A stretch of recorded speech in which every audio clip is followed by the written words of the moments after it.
Yeah. Alright, so back here with the four-wheeler, just patch this still hot, so you can try not to touch that when we put that in. But basically you just want to feed it back through behind your fender and get it lined up pretty close. You gotta line it up with your exhaust manifold in the front. Alright, we're back. The camera memory got full, so we had to go in and empty that off. And the UPS guy happened to show up right when we went in, so that was nice. Got the new part, so we'll show that in a minute. Got the exhaust put back on, spring down here, 2 in the front, and the 2 in the back. Alright, now for the recoil, here's our old one, and here's the new one that came. And this is the piece that came out and was lodged in the case. You can see where it ripped out of here. The new one, it's like $52 or something like that on Amazon.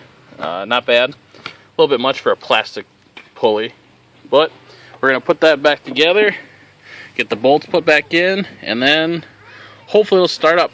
And the electric start on this, the solenoid over on the other side here, down by the battery, that is bad, so the electric start didn't work either.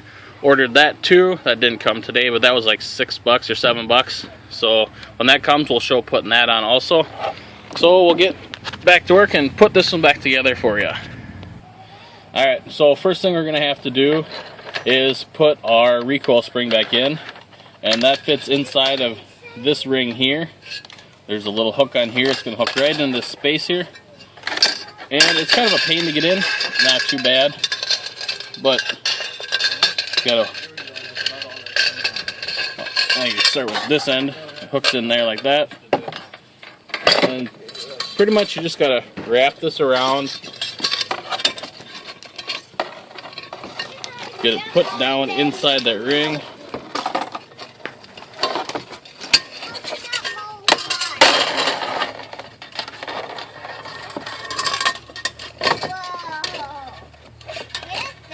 Keep feeding it around, pushing it down in until you get all this wrapped up in there. Alright, still working on putting this in. Got it about halfway, a little more fed in there. Just keep spinning it around, pushing it down inside there. Make sure you don't let it go, because if you let go of it, you're going to have to start all over. Keep feeding it down, and it slides in like that. And once you have it in there, it should stay pretty good by itself. Sits in there. Now this little metal pin has to be up on the bottom. This little piece right here is gonna catch into this spring right here. So when you pull it, it puts tension on the spring, and then it'll rewind itself. Alright, so we're going to put this in right on there, center it. You'll feel it grab on that spring a little bit. Now what you want to do, you want to wind this until you can't wind it anymore. So you got a lot of tension, so when you pull your cord, it'll spring back in by itself. You just keep spinning it, you'll feel the tension building on it. Keep spinning it until it gets pretty hard to turn. Alright, we got it under pretty good amount of tension here, so then you want to line this hole up here where your cord comes in, your pull cord.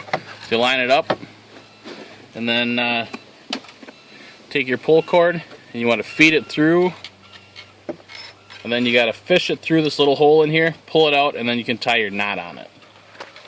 Okay. Alright, so we got the cord fed through there.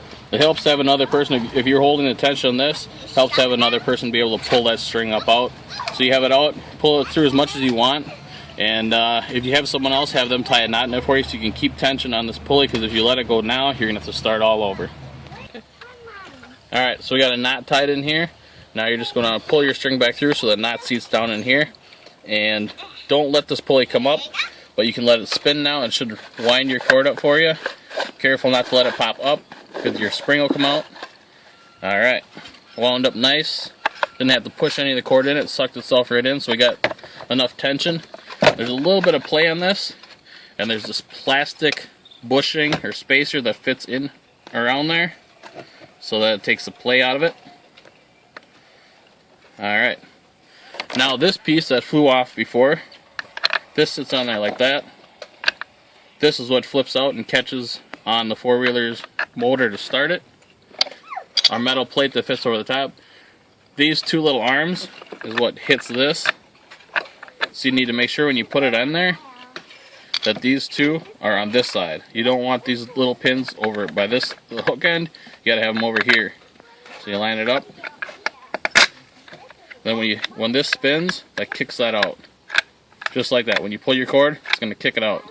When it sucks it back in, it'll go back in.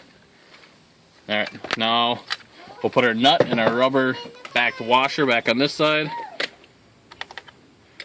so that our pulley doesn't pop up and our spring come out again. Alright, we'll get this all tightened back up, and then we'll show putting it back on.